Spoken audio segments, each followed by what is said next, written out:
Welcome to One Work, Five Questions with Donna Vitek and Dr. Mark Andrew Holowchak. Thank you for joining us today, Dr. Holowchak. How you doing? It's real cold here, by the way. Is it? Oh, it's gonna be a cold Christmas. Oh, not here. I think it's let me see. What's the temperature here? 70 degrees. That's nice. Perfect weather. No snow. Are you ready for today? I guess so. It's been a while, so let's see what we can do. Okay. Today's episode is on Thomas Jefferson renewing his friendship with John Adams. And we're going to focus on the letter dated on the 21st of January, 1812.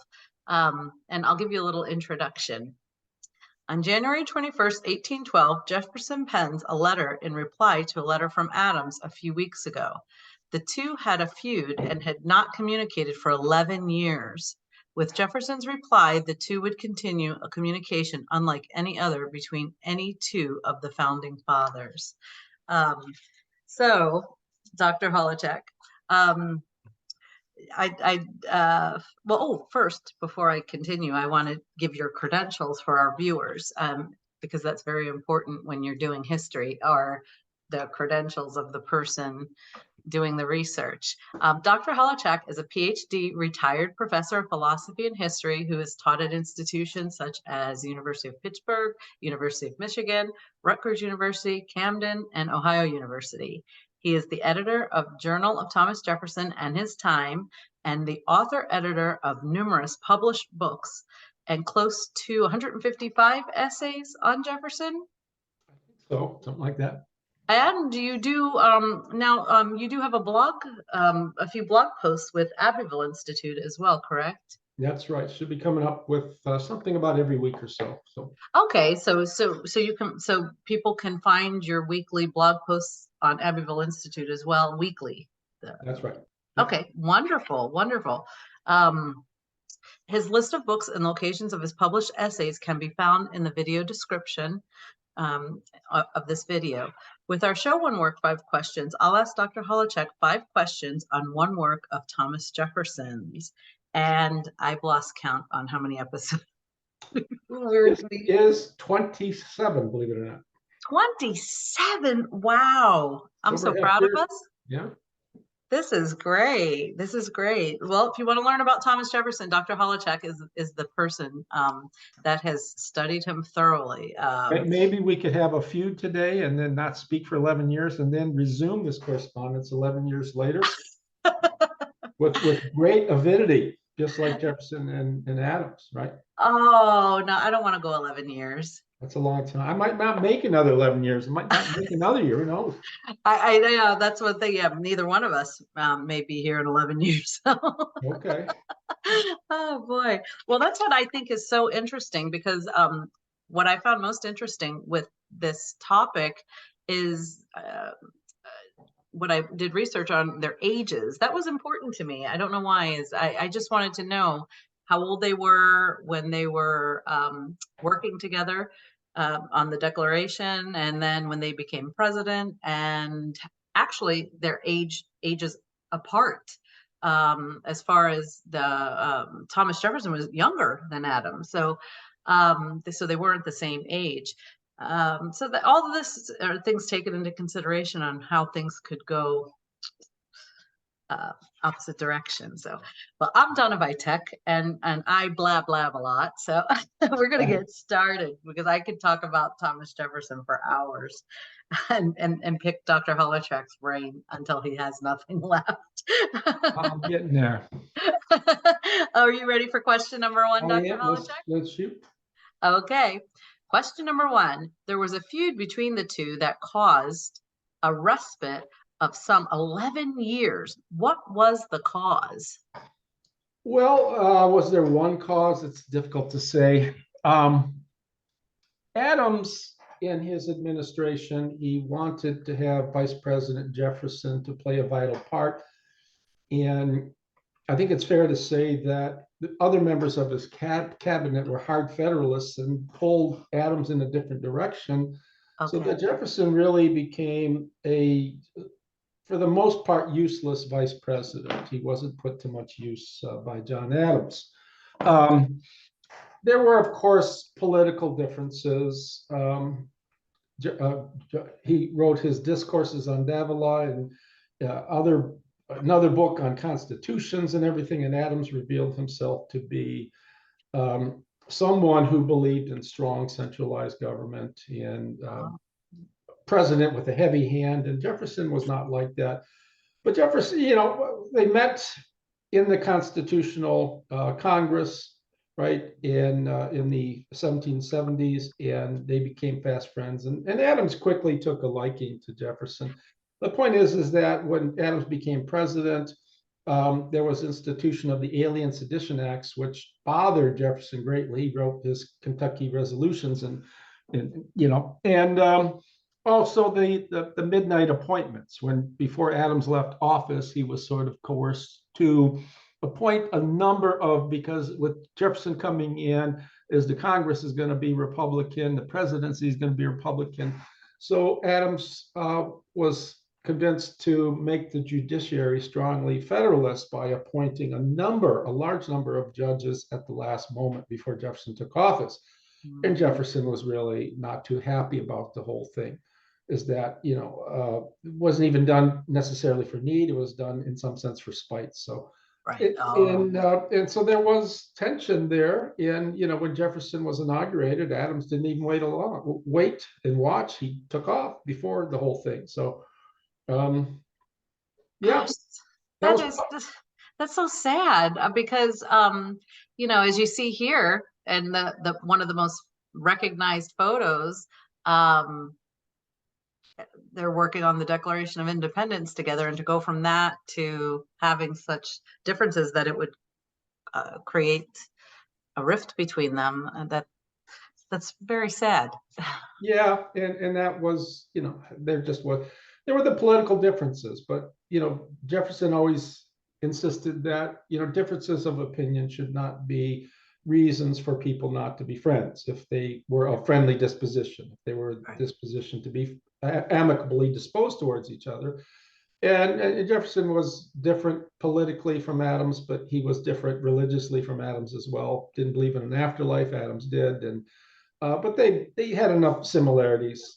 But that was essentially the difference, the reasons for the rift. Okay.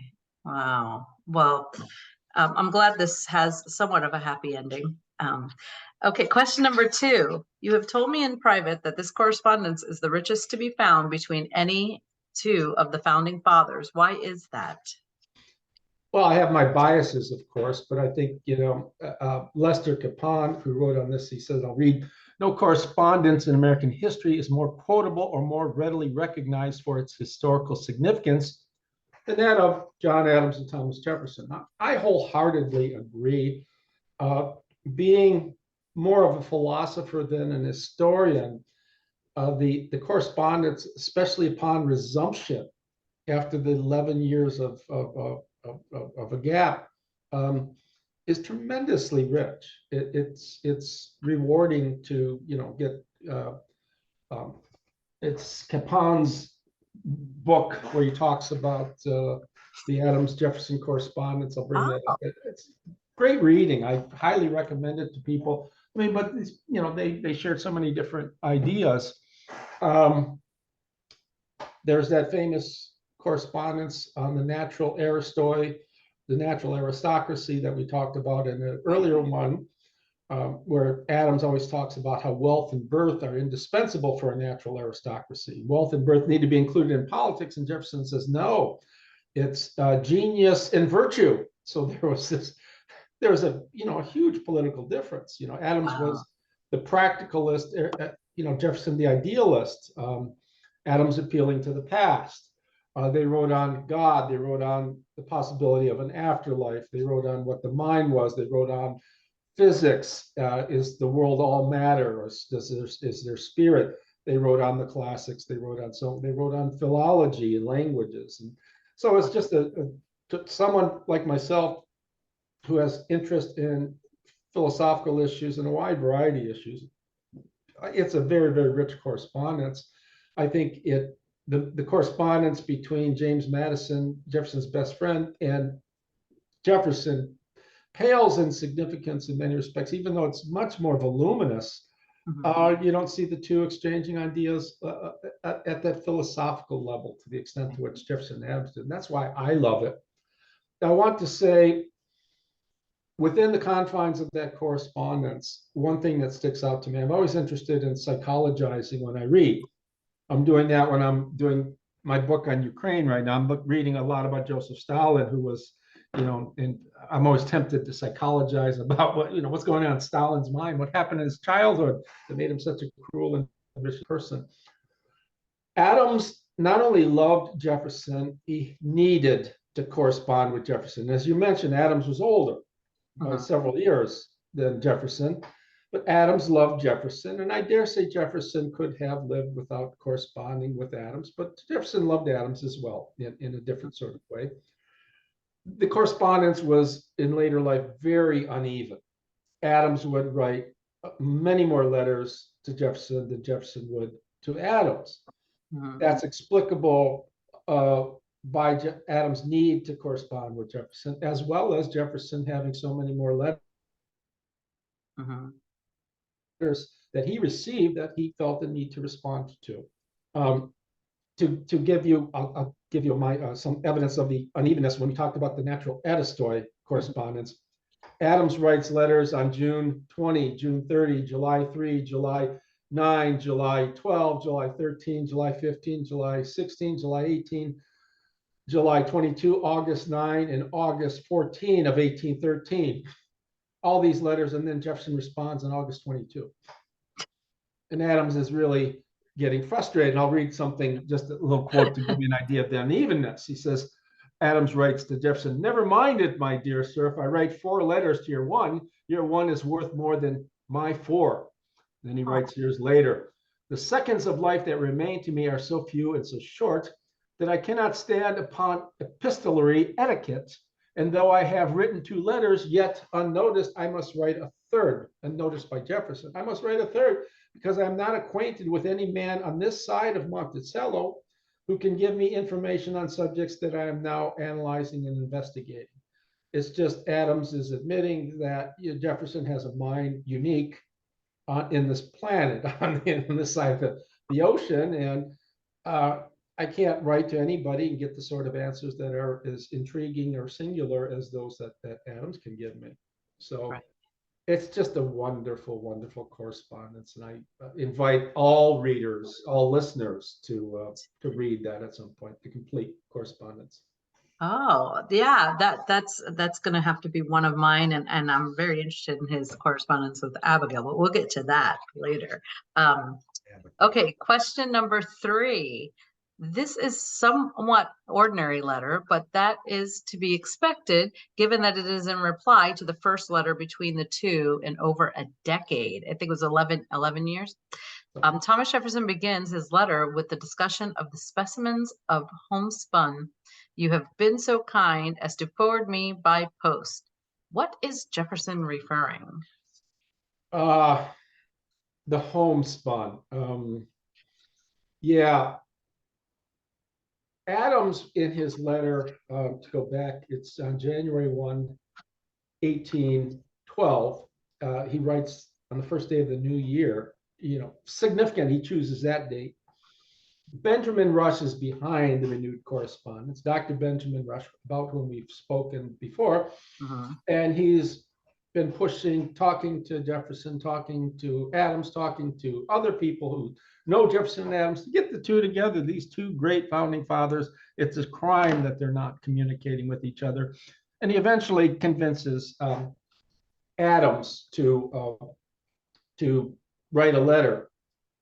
And Adams says in the letter, says, "As you're a friend to American manufacturers under proper restrictions, especially manufacturers of the domestic kind, I take the liberty of sending you by the post a packet containing 2 pieces of homespun lately produced in this quarter by one who was honored in his youth with some of your attention and much of your kindness." Now notice, someone in his youth was honored with some of your attention and much of your kindness. He's referring to a particular person. And Jefferson begins the letter talking about the homespun. He says, well, these specimens of homespun haven't got here yet. He's expecting to get something, manufactured clothing or something like that, a blanket, a scarf, whatever.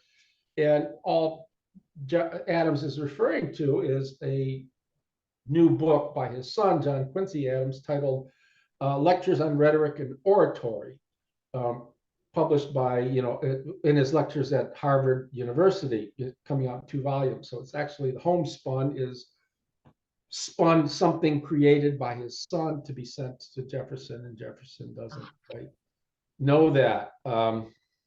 Yeah, you mentioned it's an ordinary letter, and your reasons are quite right. What are you going to expect? Adams writes this rather short letter to reach out to Jefferson. Jefferson writes a longer letter, and so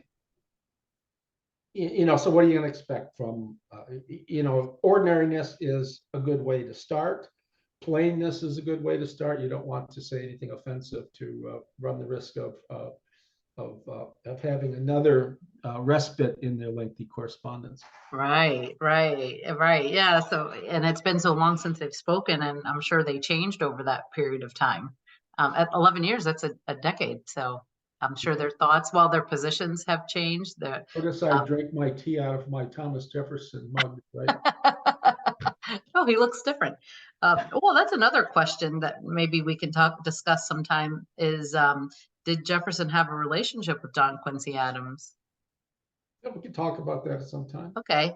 Yeah, I never thought about that until now, that he would be interested in his son's book. Question number 4, is there anything noteworthy in this letter? Is there anything noteworthy? Let's go back to the letter. Some things. I mean, there's some sentimentality. He says, a letter from you calls up recollections very dear to my mind. It carries me back to the times when, beset with difficulties and dangers, we were fellow laborers in the same cause, struggling for what is most valuable to man, his right of self-governing. Laboring always at the same oar, with some wave ever ahead, threatening to overwhelm us, and yet passing harmlessly under our bark, we knew not how we rode through the storm with heart in hand and made a happy port. Right? He says, of course, there were difficulties, but who would not expect difficulties? So, Right. Jefferson is waxing metaphorically, which he does at times. He's not a metaphorical person. I am not either, but so he's using, this sailing metaphor at the same, or we have different political views, but we're working towards the same goal, the Right. Republican government in the new young nation colonies. Right. This is the good old days, were 1776, right? For Yeah, them. well, let me see if there's anything else, on there. Jefferson also talks about his senile garrulity. And he says, well, I don't focus on politics so much. He says, I've given up newspapers in exchange for Tacitus, the Roman historian, and Thucydides, the early Greek historian, for Newton and Euclid. Note his love of mathematics here through Newton and Euclid. I find myself much the happier. Then he goes on to say, many of the signers of the Declaration, not more than half a dozen your side are alive. On my side, I'm the only one still alive. So he's reminiscing, saying, hey, old man, we getting old here. So not anymore. He talks about his physical activities and stuff, and it's a sort of formulaic letter. And what he's doing to stay young. Yeah, a lot of people always say, well, Jefferson had bad health. He didn't have bad health. He admits he had, like I said, he had headaches early on. He had bad diarrhea throughout his life. His constitution wasn't suited, and he didn't drink much water because of that. So again, we talked about that's why people say, well, they drank wine in the morning. Well, you couldn't drink the water unless you boiled it and stuff. It was it's difficult, Huh. So not much else other than that. Okay, I'll take it. Oh, there is one thing before we go into question number 5. It looks like we still have enough time. The education level of both men, would you say it was equal? Yeah. Adams was a highly educated man. Okay. That's why the correspondence is so rich. He Okay. read Greek and Latin, as did Jefferson. He read philosophy. He read religious materials, so they can correspond on a large range of issues philosophically. I want to Right. say Right. Adams was a highly educated man. He was a very insecure person, unlike Jefferson. I think Jefferson was fairly, in his later years especially, was fairly secure in his own skin, and Adams never really was. Okay. And evidence of that is like I said, the need to correspond. Adams had a need to Yeah. correspond with Jefferson. He needed Jefferson, which shows his Yeah. great love, but it also shows that Adams was a man with a great high intelligence, but high insecurity and high dependencies. Yeah. Well, I yeah, don't, and if they had matching education levels, that was his equal. And what was interesting about the two of them is that matching education levels, but they had such different philosophies in life. So I well, think they're they didn't have such different philosophies on many things. They had different political views, especially. I think they matched up fairly neatly. Both believed in one God, not a triune God, and Adams believed in life after death. Jefferson didn't. Adams just loved to pick his Jefferson's brain on a large variety of issues, just to see.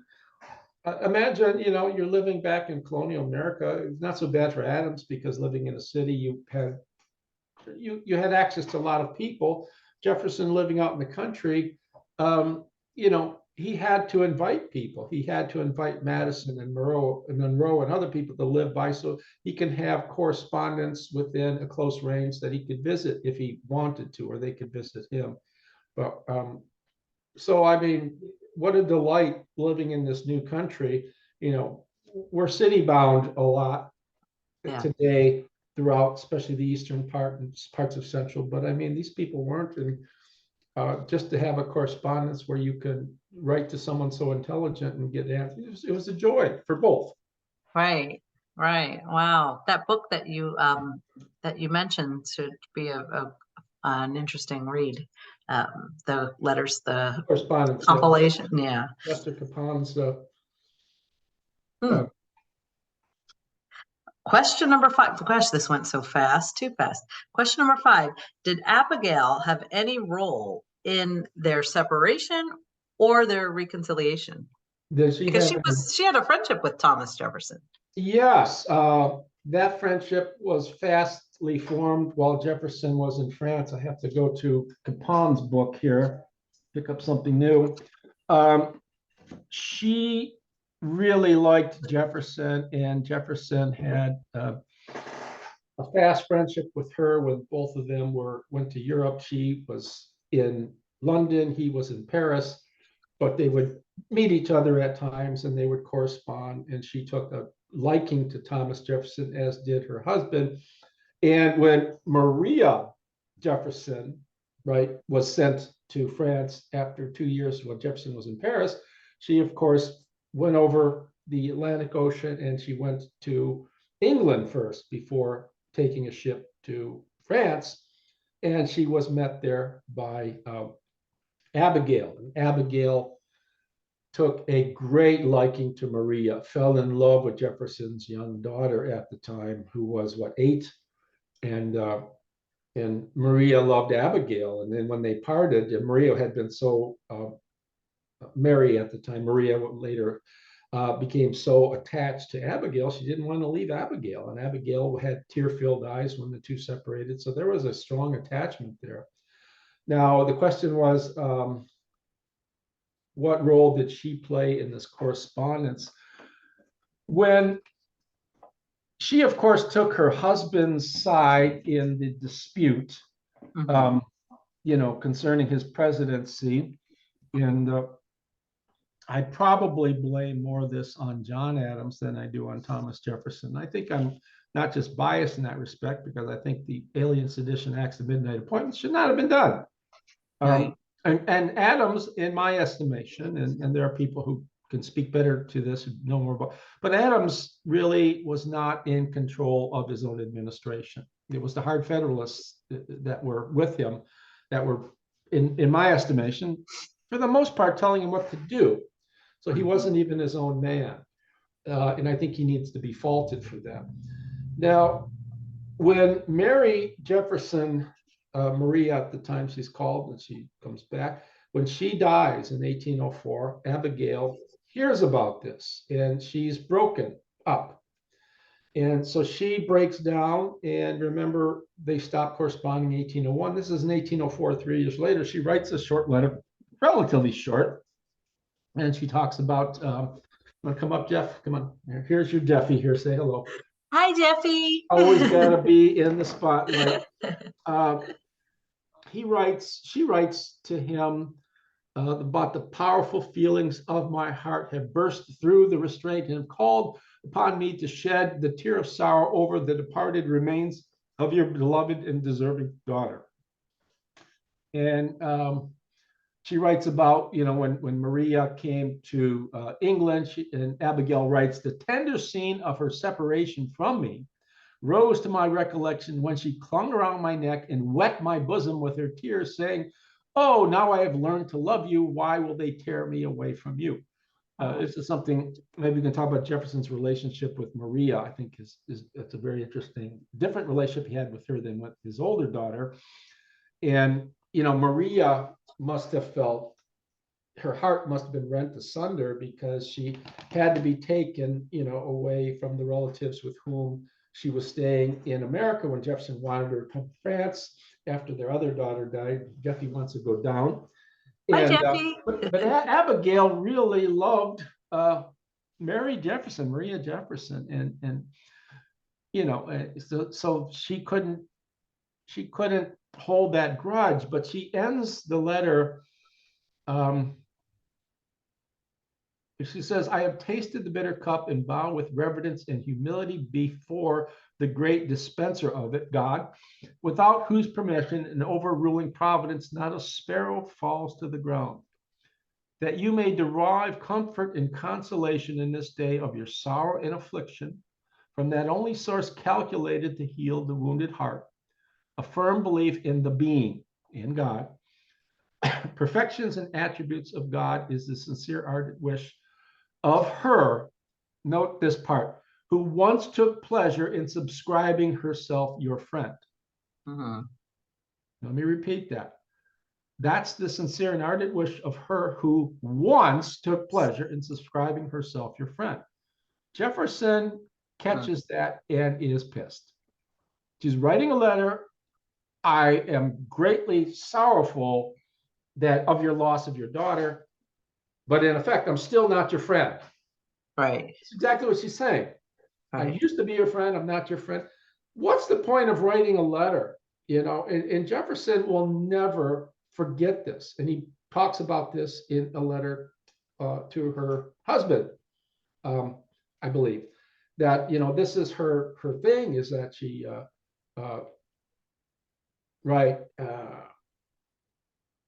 let me see what Jefferson writes here. I have it. He writes, she carefully avoided a single expression of friendship towards myself and even concluded it with her wishes of her who once took pleasure in subscribing herself your friend. So, Abigail, the relationship between, they would write a few letters, exchange a few letters in 1804. There's a coldness to those letters, and then they wouldn't write, and then she would maybe write a letter or two later on. But I think that sentiment, Jefferson would never, it's my thoughts, he would never forgive her for doing that. You're going to tell me, I'm sorry that your daughter died, but I'm still not your friend. And I understand that completely. Abigail Adams was a very headstrong woman. Yeah. She didn't, you can imagine her relationship with John. I suspect that when she barked, he jumped. The way it ought to be. Well, it may be, but that's just the way it was between the two. And people who know more about John Adams can tell me if I'm wrong, but I suspect that that's how it was. She's a very intelligent woman herself and a very hard-headed, strong-willed person. Yeah. And Jefferson, rather sheepishly was, I think, really so put off by that he just turned away from her and that relationship would never be the same. even though John Adams and Jefferson's relationship would grow. So yeah,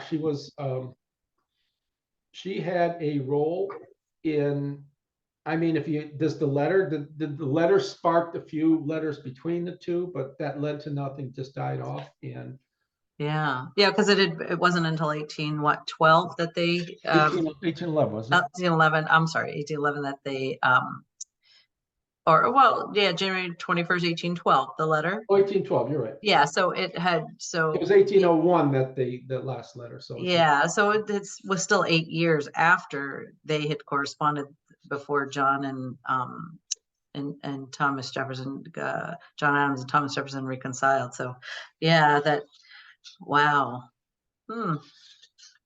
That's interesting. And they did have such a good friendship. I've read some of the letters between the two of them back prior to the fight. We'll do more as we Yeah. go, you know. That's what I would like to make it through the new year and make it for another year, you know, that'll give us a number of opportunities to do other shows. And the letters are so rich. And like I said, I'm more of a philosopher than a historian.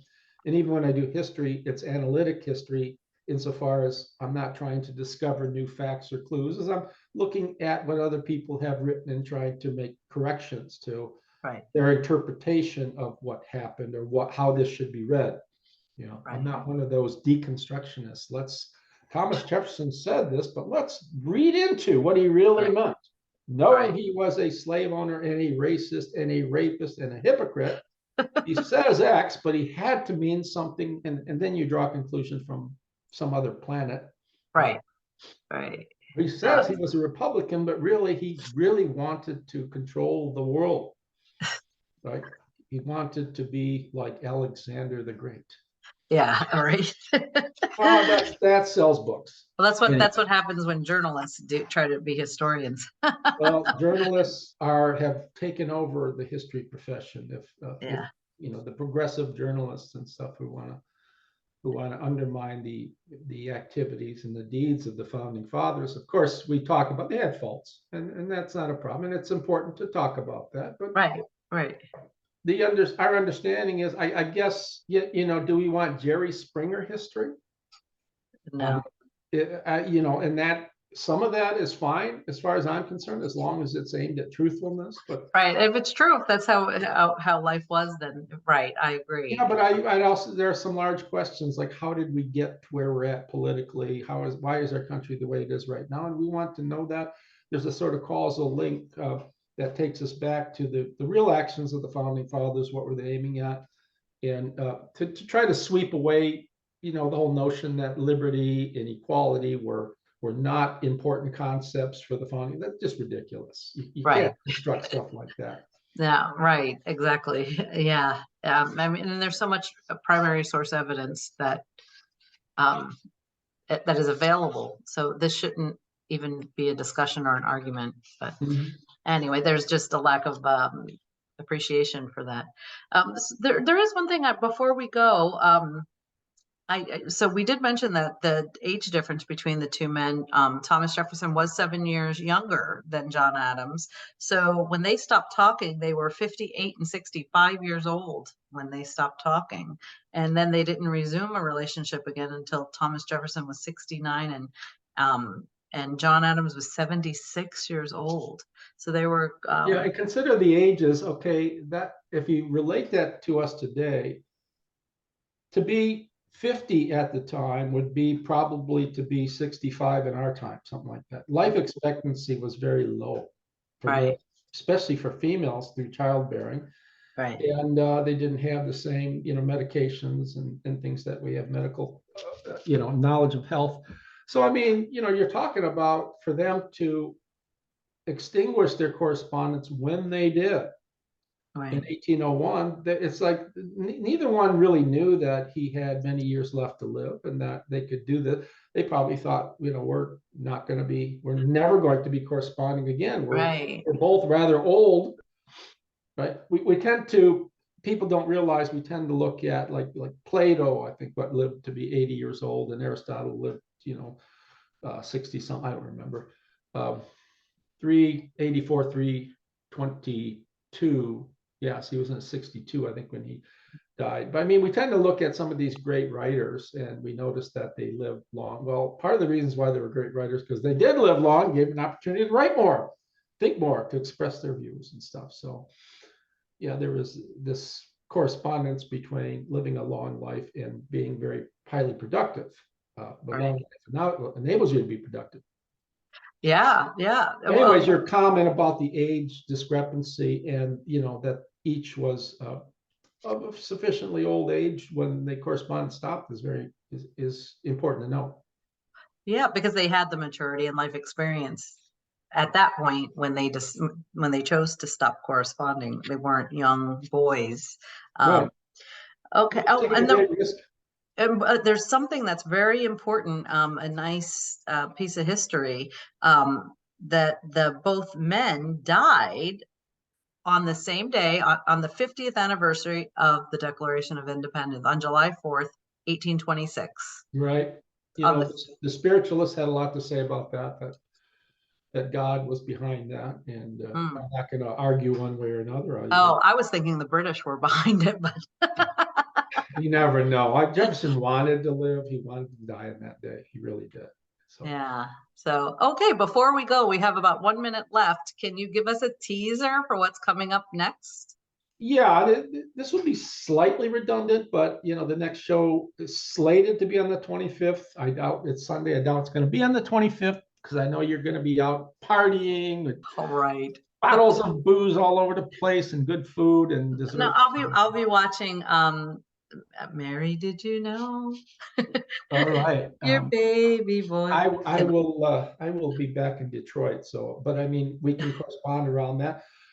I thought it'd be a good idea to do a letter, August 4, 1820, to Okay. Jefferson's former secretary, William Short, about his views on Christ. We talked about that a Okay. little. We can go into greater detail about Jefferson's admiration for Jesus Christ. Right? What did he think about Christ? We'll go into greater detail. This is a much longer letter and sheds more light. Okay. That's a perfect Christmas, I think, is a perfect time to celebrate Jesus and celebrate Jefferson's um, respect Yeah. for Jesus. Okay. That's a great idea. I like that. Okay. Oh, I forgot my Santa hat. I just realized I put it on the counter and I was going to wear it for the show today. Well, next Sunday I'll wear it.